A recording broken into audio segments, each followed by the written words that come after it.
देवाय। मार्गशीर्ष महात्म 3रा अध्याय। लेकिन उससे पहले कन्हैया जी की कृपा की एक सुंदर सी कहानी। एक राजा था। जब वह पूजा के लिए मंदिर जाता तो मंदिर के दरवाजे के दाएं और बाएं तरफ 2 भिखारी बैठे रहते थे। दाएं वाला कहता, हे कन्हैया, तुमने राजा को बहुत कुछ दिया है, मुझे भी दे दो।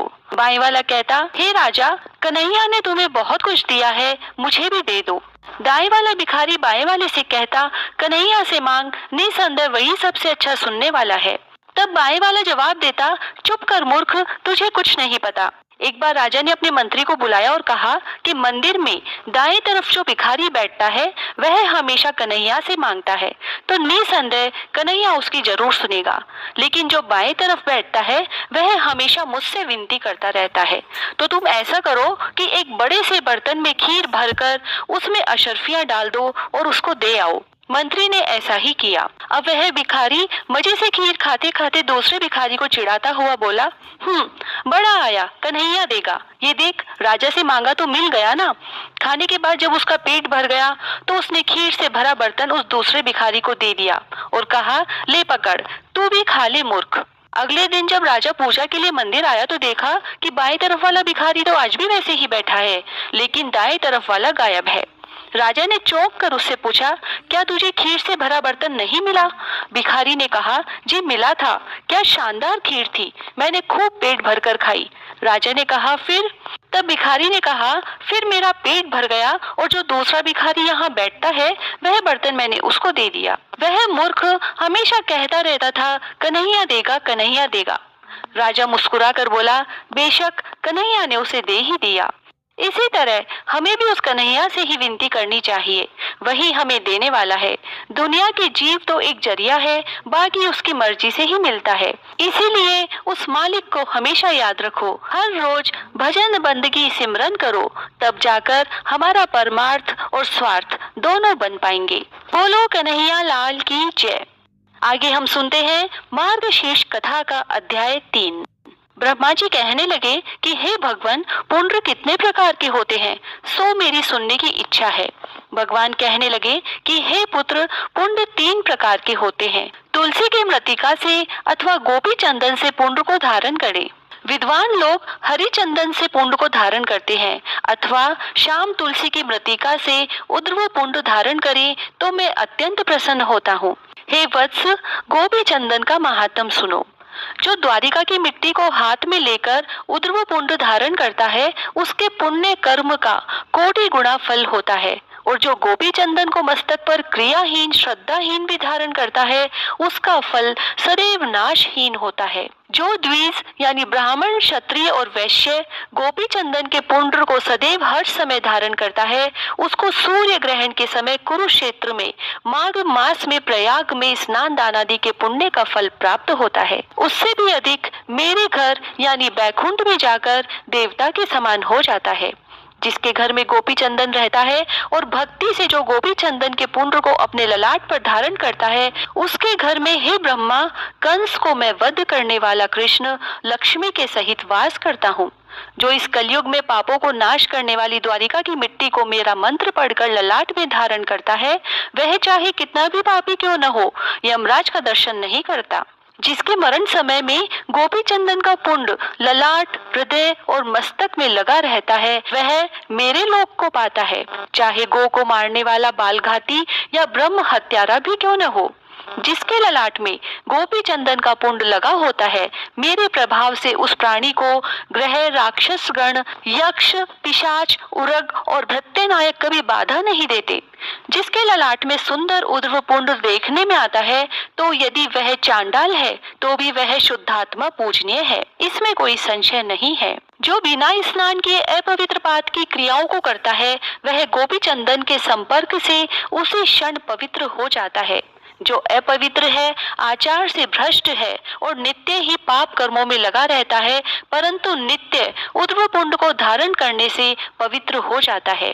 सो हे ब्राह्मण, मेरे भक्त को चाहिए कि मेरे प्रिय होने के लिए अथवा अपने कल्याण और रक्षा के लिए मेरे पूजन और हवन के समय प्रातःकाल और सायंकाल नित्य ही सावधान होकर इस संसार से मुक्त कर देने वाले उर्ध्व पुंड को धारण करे। उर्ध्व पुंड धारण करने वाला चाहे चांडाल ही क्यों न हो और वह चाहे कहीं भी मर जाए, विमान में बैठकर मेरे लोक को पाकर पूजित हो जाता है। उर्ध्व पुंड को धारण करने वाला जिसके अन्न को भी खाता है, उसी समय उसके 20 कुलों का नरक से उद्धार कर देता है। जो शीशे में अथवा जल में देखकर विधि पूर्वक उर्ध्व पुंड धारण करता है, वह परम गति को प्राप्त कर लेता है। अनामिका उंगली से तिलक धारण करने से शांति मिलती है। मध्यमा उंगली आयु को बढ़ाने वाली, अंगुष्ठ पुष्टि देने वाला तथा तर्जनी मोक्ष को देने वाली है। जो गोपी चंदन का टुकड़ा किसी वैष्णव को देता है, वह अपने 8 कुलों को तार देता है। जो बिना उर्ध्व पुंड तिलक के यज्ञ, दान, तप, हवन, वेद पाठ, पितृ तर्पण आदि करता है, उसका सब कृत्य व्यर्थ हो जाता है। जिन मनुष्यों का ललाट बिना उर्ध्व पुंड का होता है, उनका मुख मैं कभी नहीं देखना चाहता, क्योंकि वह मुख शमशान के तुल्य होता है।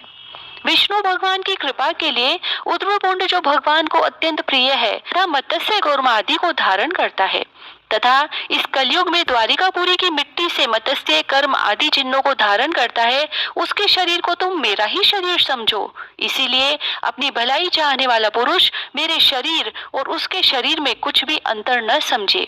जिसके शरीर में मेरे अवतारों के चिन्ह देखने में आए, उनको मेरा शरीर ही जानना चाहिए। उसका पाप कर्म भी पुण्य में परिवर्तन हो जाता है। जो मनुष्य अपने शरीर में शंख, चक्र, गदा, पद्म, मत्स्य और कुर्म की रचना करता है, उसके पुण्य की सदैव वृद्धि और 100 जन्मों के पाप नाश को प्राप्त होते हैं। इस कलयुग के समय जिसके शरीर में मेरे आयुधों के चिन्ह देखने में आए, वे मेरे ही रूप हैं। जिसका शरीर नित्य नारायण के आयुधों से चिन्हित होता है, उसके चाहे करोड़ों पाप क्यों न हो, यमराज उसका क्या मेरे ही रूप है।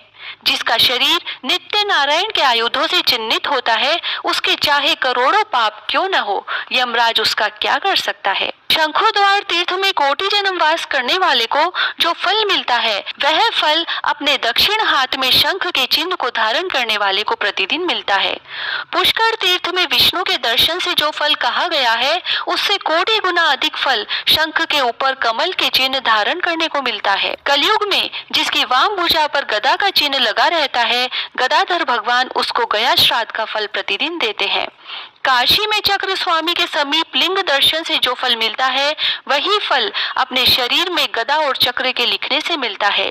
जिसका शरीर गोपी चंदन से रचित मेरे आयुधों से चिन्हित है, उसको प्रयाग आदि तीर्थों में जाने की क्या आवश्यकता है, क्योंकि वहां जाने से जो फल मिलता है, वह उसको वहीं पर मिल जाता है। हे ब्रह्मा, मैं जब जब शंख, चक्र आदि से चिन्हित शरीर को देखता हूँ, तब तब ही मुझको अत्यंत प्रसन्नता होती है और उसके पापों को अवश्य भस्म कर डालता हूँ। जिसके शरीर में प्रतिदिन तथा अहोरात्र शंख, चक्र, गदा और पद्म का चिन्ह लिखा रहता है, वह मेरी आत्मा और मेरा ही स्वरूप है। जो कलयुग में नारायणा के आयुधों के चिन्ह को धारण करके पुण्य के कर्मों को करता है, उसको उस कर्म का मेरु के तुल्य फल मिलता है, इसमें कोई संशय नहीं है। हे पुत्र, जो शंख आयुध से चिन्हित होकर विधिहीन भी श्राद्ध करता है, तो उसको श्राद्ध का अक्षय पूर्ण फल मिलता है। जिस प्रकार अग्नि देवता वायु से प्रेरित होकर काष्ठ को अत्यंत जला देता है, वैसे ही मेरे आयुधों को देखकर पाप समूह जल जाते हैं। ओम नमो नारायणा इस 8 अक्षरों वाले मंत्र से युक्त मुद्रा को स्वर्ण या चांदी के बने मेरे शंख आदि आयुधों को धारण करता है, विशेष रूप से कलयुग में धारण करता है, वह मुझको प्रहलाद के समान प्रिय है। नारायण की मुद्रा, शंख, चक्र आदि के चिन्ह तथा आंवला के फलों की माला और तुलसी के लकड़ी की माला तथा द्वादक्षर मंत्र ओम नमो भगवते वासुदेवाय को और मेरे आयुधों को धारण करता है, वह वैष्णव मेरे समान ही हो जाता है। जिसके घर में शंख चक्र के चिन्ह से चिन्हित शरीरधारी ब्राह्मण भोजन करता है, हे पुत्र, उसके अन्न को पितरों सहित मैं स्वयं भोजन करता हूँ। जो श्री कृष्ण के आयुधों से चिन्हित शरीरधारी को देखकर उसका सम्मान नहीं करता, वह 12 वर्ष के उपार्जित शुभ कर्मों के फल को नष्ट कर देता है। यदि श्री कृष्ण के आयुधों से चिन्हित शरीरधारी शमशान में मर जाता है, उसकी गति प्रयाग में मरने के समान होती है। कलयुग में जिसका शरीर मरे आयुधों से पीड़ित रहता है, उसके शरीर में इंद्रादिक समस्त देवता वास करते हैं। जो मेरे शस्त्रों से अंकित होकर मेरी पूजा करता है, उसके हजारों अपराधों को मैं नित्य नष्ट करता हूँ। जो काष्ठ से मेरे शस्त्रों का निशान बनाकर उस निशान से अपने शरीर को चिन्हित करता है, उसके समान दूसरा और वैष्णव नहीं है। ओम नमो नारायण इस अष्टाक्षर मंत्र की धातु की बनी हुई मुद्रा शंख पद्म आदि की मुद्रा को अपने हाथ में धारण करता है, वह सुर तथा असुर सभी से पूजित होता है। प्रथम इस नारायणी मुद्रा को अपने हाथ में प्रहलाद, विभीषणा, बलि, ध्रुव, शुक, माधांता, अम्बरीश, मार्कंडेय आदि ब्राह्मणों ने धारण किया था और शंख आदि से चिन्हित शस्त्रों को शरीर से चिन्हित करके मेरी आराधना कर मुझे प्राप्त हुए अभिलषित फल को प्राप्त हुए। गोपी चंदन की मिट्टी से जिसका शरीर चिन्हित है तथा शंख चक्र पद्म आदि से चिन्हित है, मैं उसके शरीर में सदैव वास करता हूँ। बुद्धिमान विद्वान सोने चांदी तांबा कांसी या लोहे का चक्र बनाकर धारण कर और वह चक्र 12 आरा 6 कोश और 3 बलि से विभूषित हो। विद्वान ऐसे सुदर्शन चक्र को बनाए और उपवित के समान सदैव शंख चक्र और गदा को धारण करे। विशेष करके ब्राह्मण और वैष्णव लोग इस चक्र के चिन्ह को शिखा और यज्ञोपवीत के समान धारण करें। चक्र के चिन्ह से जिस ब्राह्मण का शरीर रहित है, उसका समस्त कर्म निष्फल है और जिसका शरीर मेरे चक्र से चिन्हित है, वह सदा ही पवित्र है। यह वेद का वचन है। विद्वान पुरुष को चाहिए कि जो हव्य यानी देवताओं के निमित्त दिया हुआ और कव्य पितरों के निमित्त दिया हुआ दान ऐसे ब्राह्मणों को देवे जो चक्रांकित हो। चक्र चिन्ह रूप कवच को देवता तथा दानव भी नहीं तोड़ सकते तथा वह मनुष्य समस्त प्राणियों तथा राक्षसों से भी अजय हो जाता है। जिसके शरीर में मेरा चक्र चिन्ह रूपी कवच होता है, उसके ग्रह में पुत्र आदि का अशुभ नहीं होता।